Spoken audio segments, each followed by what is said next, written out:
O que vai acontecer amanhã, eu não sei, mas eu vou continuar tentando, sempre.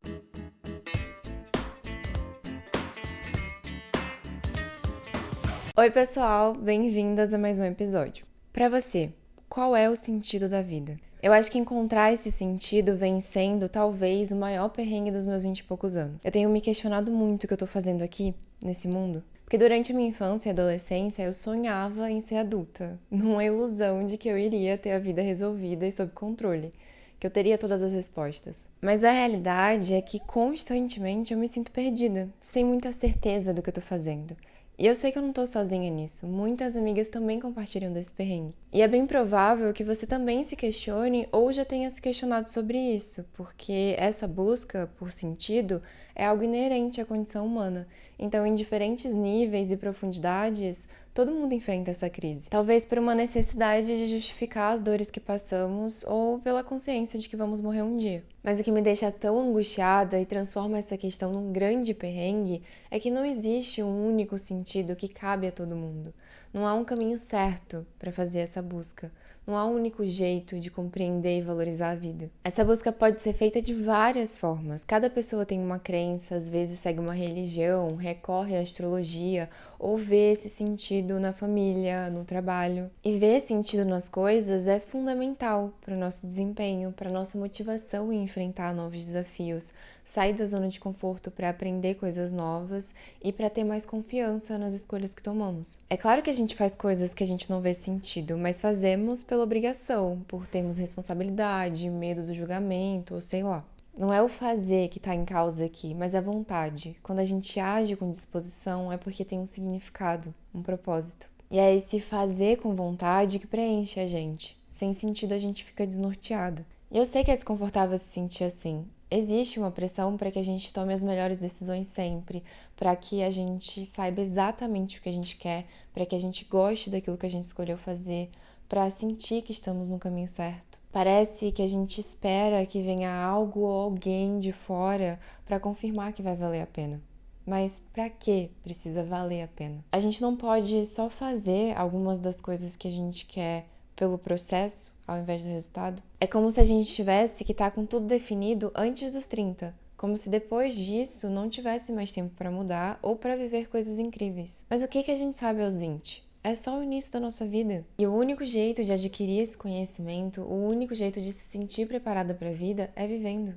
E essa é a forma que eu tenho lidado com essa crise. Testando coisas diferentes, fazendo novos cursos, voluntariados, lendo, conversando com pessoas, fazendo terapia, fazendo as coisas que eu quero, mas que me dão medo.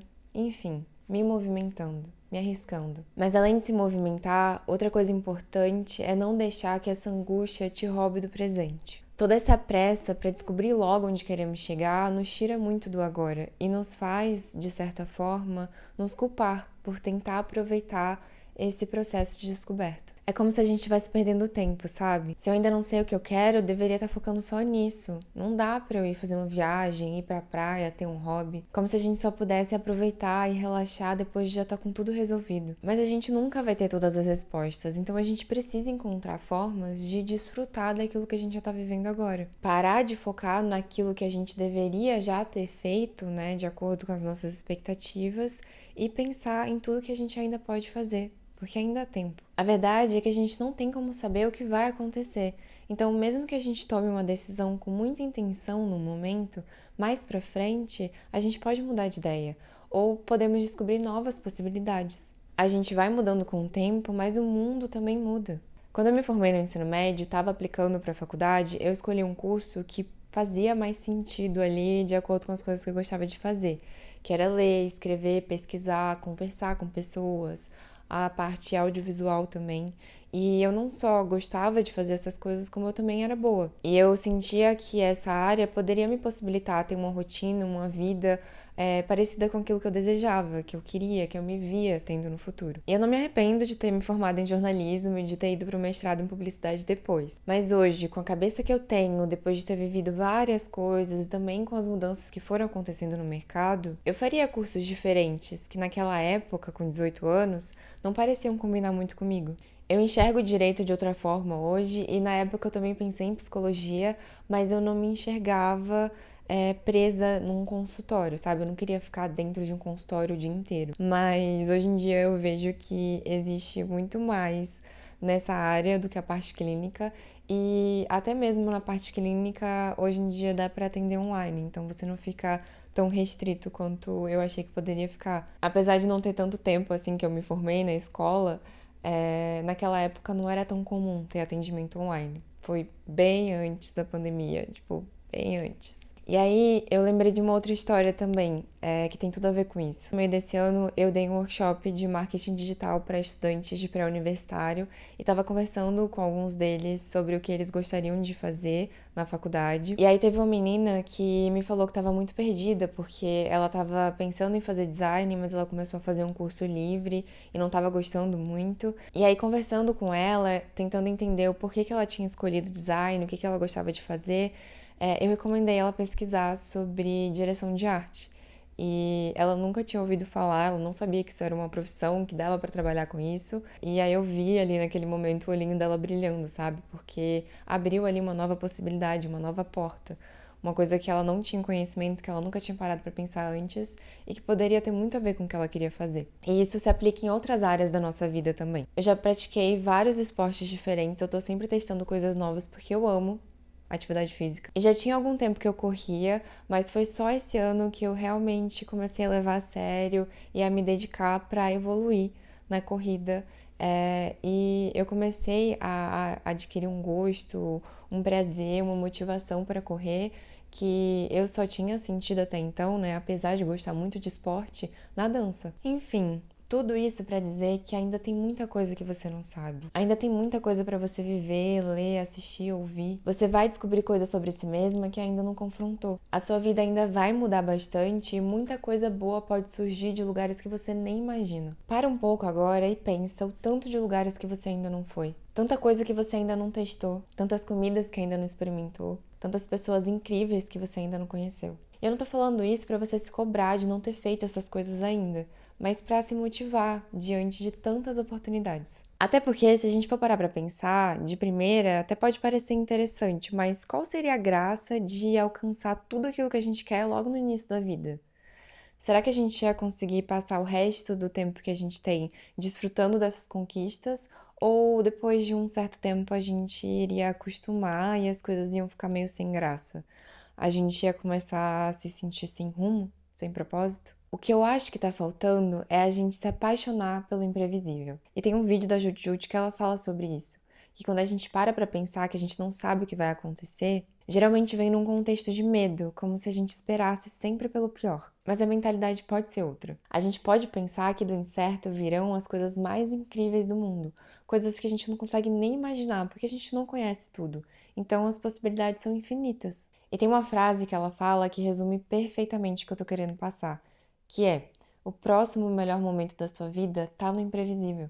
E é claro que coisas ruins podem acontecer. E a depender do seu contexto, dos recursos que você tem, os desafios podem ser muito pesados. Eu não tô falando pra você viver de forma delirante, mas enxergar essa incerteza de uma forma mais libertadora. Se abrir pra esperar que coisas boas também vão chegar. E eu sei que é difícil criar expectativa e se frustrar, mas se a gente não se permitir sonhar, a gente vai se contentar com pouco. E aí a vida vai ser muito sem graça. Eu tô aqui pra te lembrar que você merece sim ter uma vida muito boa e ser muito feliz. De novo, eu sei que a vida pode ser muito difícil. Talvez você viva coisas que eu, no meu lugar de privilégio, não consiga nem imaginar. E talvez seja por isso que eu não consigo acreditar que a sua vida tá fadada ao fracasso. Mas se eu puder te oferecer essa perspectiva, se você não conseguir acreditar na vida, pelo menos acredita em você. Nunca é tarde pra mudar, pra decidir e pra aprender. Outra coisa que eu acho que tá faltando pra gente é ampliar as nossas referências de sucesso. Não é justo a gente se comparar com ninguém. Cada pessoa tem o seu próprio caminho, a sua própria história. A gente não pode ficar se cobrando de ter os mesmos resultados de outras pessoas. Até porque só cada pessoa sabe o que precisou fazer pra chegar num certo lugar. Às vezes ela teve facilidades que você não tem, ou às vezes ela conseguiu abrir mão de coisas que você não conseguiria. A questão é que, mesmo não sendo justo, a gente se compara.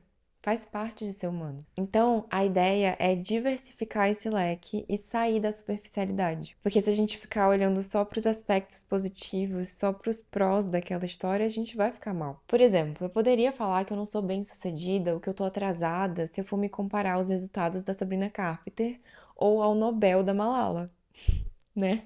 São mulheres como eu, com idades muito parecidas com a minha, mas com uma vida completamente diferente, que não necessariamente eu quero pra mim. É mais fácil olhar para o lugar que elas estão hoje e ignorar tudo que foi necessário para chegar lá. São boas inspirações, mas só se a gente usar para se motivar e se a gente não ignorar a nossa própria realidade e os nossos reais desejos. É entender o que sucesso significa pra gente e transformar isso num processo, não só num lugar. E aí, falando sobre ampliar as nossas referências, eu admiro muito a Mônica Martelli. Eu acho ela uma artista incrível, extremamente inteligente, engraçada, carismática, enfim. Eu vejo praticamente todas as entrevistas que ela dá porque eu amo ouvir sobre a história dela. Ela é uma pessoa admirável e que tem uma carreira de muito sucesso, mas que só chegou lá, entre aspas, depois dos 30. Ela, inclusive, fala que para ela as coisas aconteceram mais tarde. Se eu não me engano, ela atingiu esse sucesso profissional que ela queria aos 38 anos, ela foi mãe aos 41 e ela encontrou um novo amor aos 50. A Carla Madeira também teve uma visibilidade gigantesca na carreira depois dos 50 anos. Em 2021, ela foi a segunda escritora mais lida no Brasil e é a autora de Tudo é Rio, que inclusive foi lançado 14 anos depois dela ter começado a escrever, e ele teve esse pico de sucesso 6 anos depois dele ter sido lançado. Como eu falei, a gente nunca sabe o que vai acontecer. Eu também tenho uma amiga que já tem mais de 50 anos, é psicóloga e, enfim, tá muito bem sucedida, muito bem estabelecida, com vários clientes, mas ela só foi cursar psicologia depois dos 40 anos. Ela já tinha uma carreira na área administrativa, foi fazer psicologia para se desenvolver mais nessa área organizacional e se apaixonou pela clínica. Ela fez essa mudança de carreira mesmo já estando estabilizada em outra área, mesmo já tendo passado dos 40 anos, e tá extremamente feliz com tudo o que ela construiu e tá construindo nesse novo caminho. Então, assim, tá tudo bem se você quiser sair no Forbes Under 30 e se dedica mesmo, se esse for o seu sonho, ou se você quiser casar e ter filhos antes dos 30 também. Eu não tô falando que não é possível para você atingir esses objetivos. Eu só tô lembrando que se não for o caso, ainda há tempo. A gente nunca tá atrasado pro que é nosso. Então, como exercício desse episódio, eu vou te recomendar buscar por histórias ou pessoas que tiveram sucesso ou realizaram coisas que você quer fazer em diferentes momentos e de formas diferentes também. Além disso, eu te recomendo a parar para pensar e refletir e se orgulhar de tudo que você já construiu até aqui. Se você estiver no mood, pode até escrever uma lista com todas as suas conquistas.